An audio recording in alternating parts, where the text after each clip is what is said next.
কোনো আগাম সতর্কবার্তা ছাড়াই চিরচেনা এই শহরটি যদি মাত্র কয়েক সেকেন্ডে ধ্বংসস্তূপে পরিণত হয়, তবে কেমন হবে সেই পরিস্থিতি?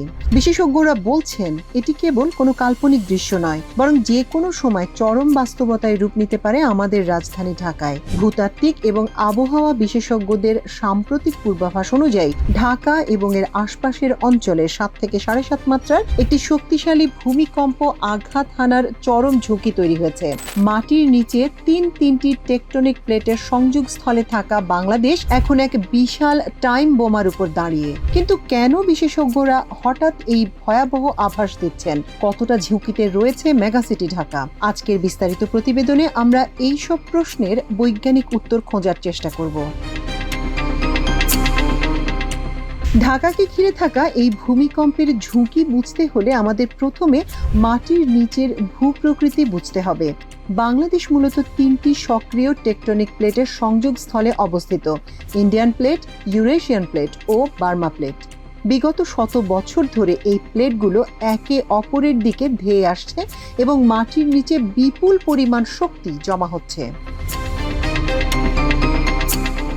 ভূতাত্ত্বিকদের মতে ঢাকার অদূরে অবস্থিত মধুপুর ফল্ট এবং সিলেট আসাম অঞ্চলের ডাউকি ফল্ট সিস্টেমে দীর্ঘ 300 থেকে 500 বছর ধরে বড় কোনো ধরনের ভূমিকম্প হয়নি। বিজ্ঞানের ভাষায় একে বলা হয় রিটার্ন পিরিয়ড বা ভূমিকম্পের পুনরাবৃত্তির চক্র।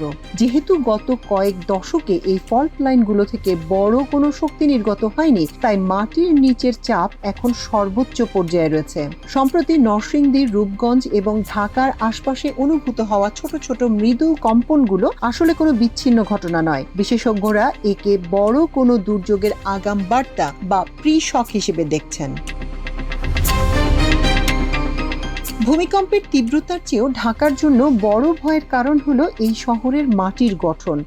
গত কয়েক দশকে ঢাকার জনসংখ্যা বৃদ্ধির সাথে সাথে অসংখ্য খাল, বিল, পুকুর এবং জলাশয় বালু দিয়ে ভরাট করে বহুতল ভবন গড়ে তোলা হয়েছে। ভূতাত্ত্বিক পরিভাষায় এ ধরনের মাটিকে বলা হয় নরম পলিমাটি। যখন একটি শক্তিশালী ভূমিকম্প আঘাত হানবে, তখন এই নরম মাটি লিকুইফ্যাকশন বা তরলীকরণের শিকার হবে। এর সহজ অর্থ হলো মাটির ভেতরের পানি এবং বালু মিশে পুরো মাটি কাদার মতো নরম বা তরল আচরণ শুরু করবে। এর ফলে কোনো ভবনের গায়ে সরাসরি ফাটল না ধরলেও মাটির ভেতরের শক্তি হারিয়ে আস্ত বহুতল ভবন ধসে পড়তে পারে অথবা মাটির নিচে দেবে যেতে পারে। বিশেষ করে রামপুরা, আফতাবনগর, পূর্বাচল এবং মোহাম্মদপুরের নিচু এলাকাগুলো, যেখানে জলাশয় ভরাট করে আবাসন গড়া হয়েছে, সেগুলো লিকুইফ্যাকশনের সবচেয়ে বড় ঝুঁকিতে রয়েছে।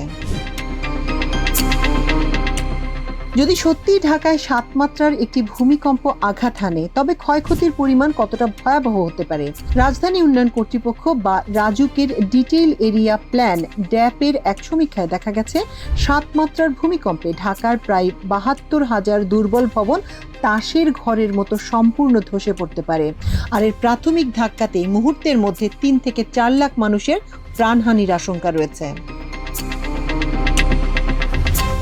তবে সবচেয়ে বড় বিপর্যয়টি ঘটবে ভূমিকম্পের ঠিক পরবর্তী সময়ে। পুরান ঢাকা শহর রাজধানীর বেশিরভাগ এলাকা এতটাই সরু যে দুর্যোগের পর ফায়ার সার্ভিস কিংবা উদ্ধারকারী দলের বড় গাড়িগুলো সেখানে প্রবেশই করতে পারবে না। এছাড়া ভূমিকম্পের ঝাঁকুনিতে গ্যাস এবং বিদ্যুতের মেইন লাইনে বিস্ফোরণ ঘটে পুরো শহর জুড়ে এক নরককুণ্ড তৈরি হতে পারে। হাসপাতালে জরুরি চিকিৎসা দেওয়ার মতো ধারণ ক্ষমতাও রাতারাতি ভেঙে পড়ার আশঙ্কা রয়েছে। অর্থাৎ ভূমিকম্পের সরাসরি আঘাতের চেয়ে উদ্ধার কাজের সীমাবদ্ধতার কারণে প্রাণহানি বহুগুণ বেড়ে যেতে পারে।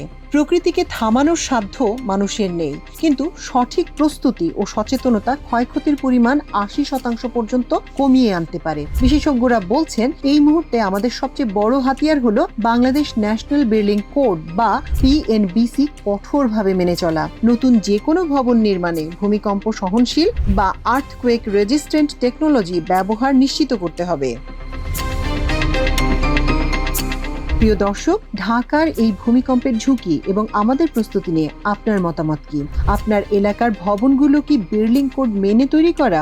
নিচে কমেন্ট করে জানান।